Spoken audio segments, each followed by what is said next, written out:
पंडित हरिकृष्ण रतूड़ी द्वारा रचित पुस्तक गढ़वाल का इतिहास। इसका संपादन किया है डॉक्टर यशवंत सिंह कठौज ने। चतुर्थ अध्याय, कृषि और व्यापार। कृषि। गढ़वाल में जमीन की बनावट ढालू है। बड़ी बड़ी नदियों के तटों में प्रायः कहीं कहीं सम धरातल छोटे छोटे विभाग पाए जाते हैं, और वही विभाग हैं जो इस देश में सबसे अच्छी उपज के लिए गिने जाते हैं। ढालू भूमि के लिए खाद और पानी की बड़ी और अधिकता से बढ़कर ज़रूरत होती है, क्योंकि वर्षा का जल अधिकांश नदी नालों में चला जाता है, जिसके साथ साथ खाद भी अधिक अंश उस पानी के साथ घुलकर निकल जाता है। दूसरा कारण यह है कि कृषक लोग प्राचीन काल में कृषकों के समान अनुभवी कृषक नहीं रहे। वर्तमान काल में कृषक अधिक संख्या में नौकरी मजदूरी पेशे में लिप्त रहते हैं, जिससे उनको बहुत ही कम कृषि सेवा के लिए समय मिलता है।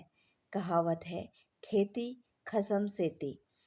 खाद की कमी और जो कुछ खाद हुई भी वह वैज्ञानिक रीति से तैयार न किए जाने से, खेती से बार बार फसल लेने से और खाद कम कच्ची मिलने से भूमि उपज प्रतिवर्ष शक्तिहीन होती जाती है। इससे उपज में प्रतिवर्ष कमी पड़ती है। उधर मनुष्यों की संख्या बढ़ने से मांग भी क्रमशः उसी प्रकार बढ़ती जाती है। गढ़वाल में कृषकों के पास ऐसी भूमि नहीं जैसे देश के कृषकों के पास बड़े बड़े क्षेत्र होते हैं। गढ़वाल में प्रति सैकड़ा 80 कृषक ऐसे हैं जिनके पास इतनी भूमि है कि जिनकी उपज उनके कुटुंब को 2 या 3 महीनों के खाने से अधिक नहीं होती। शेष काल नौकरी मजदूरी से अथवा वनस्पति अर्थात शाक पात से जीवन व्यतीत होता है। दुर्भाग्यवश फसलें भी समय पर पूरी नहीं उतरती। अकाल भी अब बार बार पड़ने लगे हैं, और वे वनस्पतियां जिनसे ऐसे दुर्भिक्ष के समय में लोग गुजर करते थे, आबादी अधिक बढ़ जाने के साथ साथ कम होती जाती हैं। जब तक शासकों का ध्यान कृषि विज्ञान की वृद्धि की ओर आकर्षित नहीं होगा, तब तक कृषक क्या कर सकते हैं। यह देश केवल कृषिजीवी है, और कृषि की अवस्था दिनों दिन गिरती जा रही है। तब अवश्यमेव एक न एक दिन शासकों को ध्यान देना ही होगा। गढ़वाल में प्राय प्राय 2 प्रकार की फसलें होती हैं, रबी की फसल और खरीफ की फसल। कहीं खास खास भूमि में 3 फसलें भी ली जाती हैं। किसी भाग में जो बिल्कुल हिमालय के पास है, वर्ष भर में एक ही फसल होती है। गढ़वाल में रबी की फसल की अपेक्षा खरीफ की फसल अच्छी होती है। इसमें 12 प्रकार के अन्न पैदा होते हैं, जिनसे कुछ गुजर उनकी हो जाती है। रबी की फसल में केवल गेहूं, जौ, मसूर, मटर 4 प्रकार के अन्न पैदा होते हैं। खरीफ की फसल में धान, उड़द, मक्की, मूंग, मरछा, मंडुवा, झंगोरा, गहर, सरसों, तोड़िया, सूठा, तोर, मेथू आदि पैदा होते हैं। हिमालय के निकटवर्ती भाग में बेथू, चुवा, ओगल, कोटू, फाफर आदि अन्न पैदा होते हैं। कंद वर्ग में पिंडालू, कुचाई और आलू होते हैं। मसूरी और टिहरी के मध्य पर्वतीय क्षेत्र में लाखों मन आलू होते हैं, जिनका व्यापार देहरादून के साथ होता है। गढ़वाल के ऊपरी भाग में कैनोरी, जीरा, अखरोट, चुल्लू बहुतायत पैदा होते हैं, जिनका वे लोग तेल निकालते हैं। इनके अतिरिक्त जंगल में उस भाग के जो भाग हिमालय के पास है, देवदारू के जंगलों में बरसात के आरंभ में जुमला, जिनको कश्मीर में काना कच्छू कहते हैं, पैदा होते हैं। इधर इस प्रकार के बादाम के वृक्ष होते हैं, जिनमें बादाम बरसात में लगते हैं। उनको भोटिया बादाम या कबासी कहते हैं। ये खाने के काम में या तेल निकालने के काम आते हैं। बद्रीनाथ की तरफ के पर्वतों में ये प्रायः होते हैं। राठ और भरदार पट्टी में भांग की खेती भी होती है, जिसके बीजों का तेल निकालते हैं और छाल से कपड़ा बनाते हैं। इस कपड़े का नाम भंगेला या त्यूखा कहते हैं। व्यापार। यह कहना अनुचित नहीं कि गढ़वालियों में व्यापार संस्कार अब तक नहीं पाए जाते हैं। शहरों में कुछ भी व्यापार बढ़ा चढ़ा है, यह सब बाहर से आए लोगों के हाथों में पाया जाता है। केवल उन जातियों में जो तिब्बत तथा गढ़वाल के बीच घाटियों में रहती हैं, जिनका वर्णन इसी अध्याय में पृथक दिया गया है, प्राचीन काल से कुछ व्यापार के संस्कार पाए जाते हैं, परंतु खास किसी सीमा तक, जो सीमा उनके पूर्वजों ने कभी बांधी होगी, क्योंकि वे लोग व्यापार वृत्ति के अतिरिक्त और किसी प्रकार की आजीविका नहीं करते। प्राचीन प्रथा से आगे चलकर व्यापार वृद्धि करना वे भी पसंद नहीं करते। जिस काल की जनता में अनेक प्रत्यक्ष प्रमाणों से यह बात साबित हो चुकी है कि संसार में देश, जाति और समाज को समृद्धशाली बनाने का कोई उत्तम उपाय है, तो वह एक व्यापार ही सिद्ध हुआ है। उस काल में भी गढ़वाल के अशिक्षित लोगों को तो यह कहना चाहिए, पर शिक्षित समाज केवल नौकरी की तलाश में पड़ा है। यह आश्चर्य नहीं तो और क्या। यह कहावत सत्य है कि धन ही धन की वृद्धि करता है। निर्धन लोग धन नहीं कमा सकते। परंतु यह बात अनुभव से साबित हो चुकी है कि कितने ही मनुष्य जिनमें व्यापार के संस्कार यथोचित विद्यमान थे, अपनी व्यापारिक युक्तियों से थोड़ी ही पूंजी से वे अधिक धनवान हो गए। आरंभ में वे 150 की पूंजी लेकर बैठे थे और एक दिन वे लक्षों का व्यापार करने लगे। गढ़वाली लोग थोड़ा घी, अन्न, तेल, मिर्च प्रभृति मंडियों को से मंगाकर उनके बदले नमक, गुड़, कपड़ा अथवा बर्तन ले आए, तो वह व्यापार नहीं, केवल अपनी जरूरतें पूरी करना है। अथवा कस्बों या चट्टियों में से नमक, गुड़, तेल और कुछ अन्य प्रभृति सामग्री रखकर कुछ पैसे कमा लिए, तो यह एक प्रकार की सामान्य आजीविका है। इसका नाम व्यापार नहीं है। व्यापार के ही अभाव से गढ़वाल में प्रथम तो देश के सेठ साहूकारों के समान धनी नहीं, यदि 10-20 हजार रुपए की पूंजी रखने वाला कोई हुआ भी, तो वह प्रति सहस्र एक आध ही होगा। उन बेचारों को मामूली सूद वृद्धि के अतिरिक्त धन वृद्धि करने का और कोई मार्ग नहीं सोचता, और वे लोग प्रायः अधिकांश अशिक्षित भी होते हैं। गढ़वाल में यदि कुछ पैसा बाहर से आता है, तो केवल नौकरी, मजूरी और चट्टियों में छोटी छोटी दुकानों के करने से। मसूरी, चक्राता, लैंसडाउन और यात्रा मार्ग इत्यादि हमारी आमदनी के साधन हैं। गढ़वाल की जनता व्यापार शिक्षा के प्रकाश से अभी इतनी दूर है कि निश्चयात्मक रूप से कहा जा सकता है कि अल्पज्ञता के अंधकारमय मार्ग को तय करते हुए शताब्दियों में ही उस प्रकाश तक पहुंचने की संभावना हो सकती है। यदि गढ़वाल के धनी और विद्वान लोग मिलकर व्यापार की कंपनियां खोलने का उद्योग करें और उस कार्य को व्यापार की शैली पर चढ़ाते रहें, तो थोड़े ही काल में वे व्यापार में सफलता प्राप्त कर सकते हैं। खाली बड़ी बड़ी नौकरियां और बड़े बड़े पद प्राप्त करने से न तो कोई आज तक धनी हुआ है, न ही आगे की आशा हो सकती है, क्योंकि मनुष्य के पद ओहदे के साथ साथ वेतन वृद्धि होती है, तो उसके साथ ही खर्च भी बढ़ता है। तब धन कहाँ।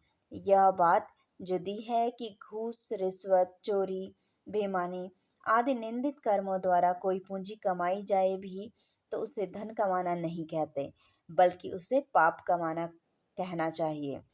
और यह धन जिस पाप मार्ग से आता है, उसी पाप मार्ग से निकल भी जाता है। इसके अनुभव भी प्राय हो चुके हैं। तात्पर्य यह है कि गढ़वालियों में उद्यमशीलता का अभाव अधिकांशतः पाया जाता है। गढ़वाल की अपेक्षा गढ़वाल के पड़ोसी कुमाऊं में अब कुछ उद्योग धंधों का जन्म हुआ है। परमेश्वर सफल करे, क्योंकि संभव है पड़ोसी की जागृति के कोलाहल से गढ़वाल भी सुगाड़ निद्रा से जाग उठे। इस काल तो गढ़वालियों की ऊंची ऊंची डिग्रियां प्राप्त करना केवल ऊंचे ऊंचे पदों के लिए प्रतीत होता है, परंतु एक कक्षा से ऊंची ऊंची डिग्रियों द्वारा ऊंचे ऊंचे पद प्राप्त करने में देश की भलाई और उन्नति करने के लिए एक प्रकार की सफलता प्राप्त होती है। वह यह है, एक तो उन लोगों उन लोगों का प्रभाव प्रजा पर पड़ता है। प्रजा उनके विश्वास पर, उनके शिक्षा पथ पर चलने को तैयार रहती है। दूसरे, वे हाकिमियों से लड़ झगड़ कर कुछ न कुछ सहायता देश की भलाई और देश की उन्नति के लिए ही करते हैं। परंतु यह तभी हो सकता है जब उन महान भावों के मन में देशभक्ति का रंग जमा हो, नहीं तो केवल प्रभुत्व दिखाकर प्रजा पर अपना सूखा प्रभाव डालना वृथा है। भारतवर्ष तिब्बत के बीच व्यापारी जातियां और व्यापार। गढ़वाल के उत्तर में 3 मार्ग अर्थात नीति, माणा और निलंग भारतवर्ष और तिब्बत के बीच व्यापारिक संबंध रखने वाले हैं। इन तीनों हिमालय की पट्टियों में कौन जाति व्यापार करने वाली और रहने वाली है, उन जातियों का इतिहास अर्थात प्रत्येक घाटियों में रहने वाली जातियों का इतिहास इस प्रकार से पाया गया है। माणा घाटी। माणा घाटी परगना पैनखंडा में माणा गांव सरस्वती नदी के किनारे बसा हुआ है। इसकी ऊंचाई समुद्र तट से 10,560 फीट है और उसी नाम की घाटी से जो हिमालय की घाटी तिब्बत और गढ़वाल से जुदा करती है 30 मील की दूरी पर नीचे को है और बद्रीनाथपुरी से 2 मील की दूरी पर ऊपर घाटी की तरफ है। इस घाटी को, जो माणा गांव से 30 मील की दूरी पर है, माणा घाटी नाम के अतिरिक्त चिरविटला और डुंगरीला भी कहते हैं। इसकी ऊंचाई समुद्र तल से 18,650 फीट है। यह घाटी पृथ्वी के अक्षांश 30 डिग्री 45 मिनट 2 सेकंड और देशांतर 75 डिग्री 27 मिनट और 4 सेकंड पर स्थित है। मार्ग में बहुत सी बड़ी बड़ी शिलाएं हैं और बाहर के पहाड़ों से टूटी हुई भूमि से मार्ग बहुत खराब रहता है। इसकी असली ऊंचाई उसी भाग में दूसरी घाटी से ऊंची है। मार्ग की एक घाटी जो ऊपर जाती है सरस्वती नदी की घाटी से होकर ठीक उस पर्वत पर जाती है जो तिब्बत में पहुंचती है। घाटी एक अपूर्व दृश्यमान है। सरस्वती से ऊपर कोई ऐसा पहाड़ नहीं जिस पर चढ़ा जा सके। पश्चात इस पर्वत का सिलसिला नीचे की ओर तिब्बत की ओर होता हुआ जाता है। इतना ढालू नहीं जितना कि इस ओर है। घाटा एक तंग घाटी में है जो कि बर्फ के पर्वतों से गिरे हुए टुकड़ों से भरा है और इसके दोनों ओर हिम से ढके पहाड़ हैं। घाटी चौथाई मील तक लगभग सम है। इसमें 2 हिम के पर्वत हैं जो दूसरी ओर कम होते जाते हैं। एक उत्तर की ओर तिब्बत को और दूसरा दक्षिण की ओर सरस्वती की घाटी को। इससे इस नदी में पानी की अनेक धाराएं उतरती हैं। घाटा के निकट भूमि इस प्रकार कम होती जाती है कि जब पर्वत की धार तय की जाती है तब मालूम नहीं कर सकते कि वह पर्वत पर चढ़ा था और दूसरी ओर उतरा था। तिब्बत की ओर से बर्फीले पर्वत 2 मील नीचे एक घाटी में ऊंचाई में न्यून हो जाते हैं और उसी प्रकार घाटी की भूमि भी नीची होती जाती है जो पर्वतों से घिरी हुई है और गर्मी के मौसम में बर्फ से खाली हो जाती है। पहला पड़ाव हूण देश में है जो कि घाटी से हजारों फीट नीचे है। पोटी से नीचे बर्फ नहीं दिखाई देता है। मैदान हूण देश उत्तर के नंगे पहाड़ों से ढका है और 3 ओर हिमालय के पहाड़ों के अतिरिक्त कुछ नहीं दिखाई देता। तिब्बत की सीमा में अधिक हिम घाटी के दक्षिण की ओर है। यह अधिक ऊंचाई के कारण है। सबसे ऊंचे पर्वत प्रायः 20 और 30 मील दक्षिण की ओर पाए जाते हैं। पर्वतों का सबसे ऊंचा भाग कामेट पर्वत है जिसकी ऊंचाई 25,413 फीट है। नंदा देवी के अतिरिक्त कोई भी पर्वत इस भाग में इसके बराबर ऊंचा नहीं है। हिम नदी जो इस पर्वत से आती है वह नीचे जमा होकर देवताल कही जाती है जो घाटे से सैकड़ों फीट नीचाई पर है। यह ताल कई सौ गज लंबा है। देवताल से रातकान लाल किनारा तक घास और छोटे पौधों के अतिरिक्त और दूसरे प्रकार की वनस्पति जो ऊंचे भाग पर होती है कोई भी नहीं। मार्ग केवल बर्फ के ऊपर हैं। घाटी में माणा एक भोटिया गांव है। इसमें इसके रहने वाले मरछिया कहे जाते हैं। हुड़िया तिब्बत जिनको डंगड़ी रोपगा कहते हैं। यह नाम माणा के नाम डंग और भारतवर्ष के निकट रोपगा मुल्क में पड़ा।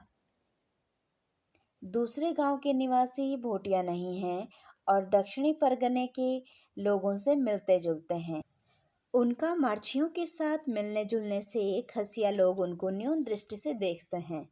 ये गांव बामणी बद्रीनाथ के पास खिरोह, पांडुकेश्वर, भ्यूधार और पातुड़ी हैं। पांडुकेश्वर और बामणी के लोग एक ही जाति के हैं। उनकी जाति संज्ञा दुरियाल है और खसियों में शामिल हैं। माणा ग्राम से लगभग 128 घर पत्थर के बने हुए हैं। माणा ग्राम के लगभग 128 घर पत्थर के बने हुए हैं। यूरोपियन लोगों का विचार है कि ये लोग मंगोलियन प्रजाति के हैं। छोटा कद, गोल चेहरा, लाल गाल उनके होते हैं। उनका पहनावा ढीला पैजामा, ढीला चोला और इनके घर के बुने हुए ऊनी कपड़ों के होते हैं। स्त्रियां एक लंबा चोला पहनती हैं। इनके सर पर पगड़ी के समान एक कपड़ा लपेटा होता है और गहने भी पहनती हैं। पौराणिक मत से माणा का नाम मणिभद्र लिखा है। यह स्थान भरतखंड से मिला हुआ किम पुरुष खंड में है। यहाँ मणिभद्र नामक यक्ष रहता था जिसको अर्जुन ने संग्राम में हराया था। अगला है नीति घाटी। नीति घाटी मल्ला पैनखंडा परगने में है। नीति घाटी से 13 मील दक्षिण की ओर नीति गांव है। यह पृथ्वी के अक्षांश 30 डिग्री 46 मिनट और 40 सेकंड देशांतर 79 डिग्री 53 मिनट पर 11,461 फीट की ऊंचाई पर स्थित है। ग्राम धौली नदी के बाएं किनारे पर है जिसमें 52 घर पत्थर के बने हुए हैं। नवंबर से मई तक यह गांव उजाड़ रहता है। इन दिनों ये लोग अलकनंदा घाटी में चमोली के पास आ जाते हैं। नीति से तिब्बत जाने के 2 मार्ग हैं, एक होती से और दूसरा चोर होती से। मार्गों की दशा वही है जैसे माणा घाटी के विषय में कहा गया है। अगला है नीलंग घाटी। नीलंग ग्राम टिहरी राज्य के टकनौर परगने में जाड़गंगा के किनारे पृथ्वी के अक्षांश 30 डिग्री 6 मिनट 30 सेकंड देशांतर 79 डिग्री 3 मिनट 5 सेकंड पर समुद्र तल से 11,310 फीट की ऊंचाई पर स्थित है। तिब्बती लोग इनको चौगसा कहते हैं। इनके सिर पर 20 से 21,000 फीट तक की ऊंची हिमालय की चोटियां हैं। जाड़गंगा की तह पर 11,000 फीट ऊंचाई है। नीलंग से 10 या 11 मील आगे जादुंग नाम का गांव है। नीलंग में 30 घर और जादुंग में 10 घर हैं।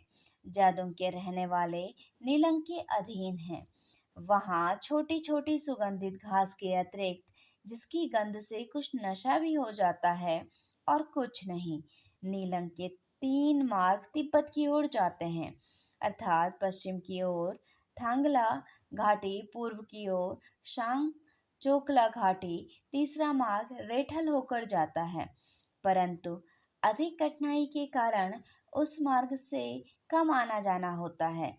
तिब्बत की सीमा तार पीक के निकट पंडाल को छोड़ के और आगे गंगोत्री और माणा घाटियों को एक दूसरे से अलग करती हुई चली गई है।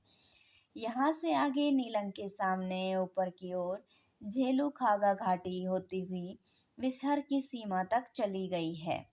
इन 3 व्यापारी घाटियों के लोग तिब्बत में सप्रंग, थोलिंगमठ, गरतोंग, ज्ञानेसी आदि मंडियों तक व्यापार करने के लिए जाते हैं। माणा घाटी के रहने वाले मार्चिया, नीति घाटी में रहने वाले नितवाल और नीलंग घाटी में रहने वाले लोग जाड़ कहलाते हैं। जाड़ों के साथ जो तिब्बती लोग रहते हैं वे बहिर जाड़ कहलाते हैं। इन जातियों के विषय में पौ साहब डिप्टी कमिश्नर गढ़वाल ने अपनी सेटलमेंट रिपोर्ट में इस तरह से विवरण दिया है। गढ़वाल के उस भाग में जो हिमालय की घाटियों में है, बसने वालों को दक्षिणी गढ़वाल के लोग भोटिया कहते हैं। गंगाड़ी ये उनको गंगाड़ी कहते हैं। उनके गांव ब्रिटिश गढ़वाल में ऋषि गंगा के ऊपर नीति पास और माणा पास में है। इनकी खास 3 जाति हैं, तोलछा, मार्चिया और खाम्पा। जोहार कुमाऊं घाटी में जोहारी रहते हैं और इन जोहारियों की कई और अधीन जातियां हैं। खाम्पा लोग तिब्बत में रहते हैं। अब वे ब्रिटानिया के प्रजा हो चुके हैं। वे केवल नीति घाटी में गुरगुंडी ग्राम में रहते हैं। मार्चिया, माणा, नीति, गमसाली, बांपा ग्रामों में रहते हैं।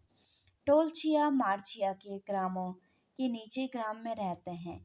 टोलचिया लोग मार्चियों के हाथ की रोटी खा लेते हैं परंतु भात नहीं खाते। खाम्पा के साथ सिवाय चाय के और कुछ नहीं खाते। टोलछा लोगों का विवाह संबंध खस्सियों के साथ होता है परंतु मार्चियों के साथ खस्सियों का विवाह संबंध नहीं होता। टोलचिया लोग अपनी लड़की मार्चियों को दे देते हैं परंतु मार्चियों की लड़की कभी अपने लिए नहीं लेते। दोनों जातियों की उत्पत्ति तिब्बतियों से विदित होती है, बल्कि टोलछा और मार्चिया खस्सियों के रक्त से कम मिले हुए हैं। जाट जाति का खान पान मार्चियों के नितवालों से है परंतु विवाह संबंध उनसे नहीं है। शायद दोनों जातियां एक दूसरे से बहुत दूर पड़ने से विवाह संबंध। इन 3 जातियों का खान पान तिब्बतियों के साथ है परंतु विवाह संबंध नहीं। ये जातियां प्रायः बौद्ध धर्मावलंबी पाई जाती हैं क्योंकि इनके धर्मगुरु प्रायः तिब्बत के लामा लोग होते हैं। तथापि ये लोग हिंदू सनातन धर्म को भी मानते हैं। हिंदू देवी देवताओं की भी उतनी ही इज्जत करते हैं जितनी तिब्बती देवी देवताओं की करते हैं। ये लोग भाषा भी तीनों बोलते हैं अर्थात तिब्बती, हिंदुस्तानी और गढ़वाली, परंतु आपस में तिब्बती भाषा ही बोला करते हैं। शीतकाल में ये लोग बाल बच्चों के साथ गंगा अलकनंदा घाटी में निवास करते हैं। वहां से इधर उधर दूर तक व्यापार के लिए जाते हैं।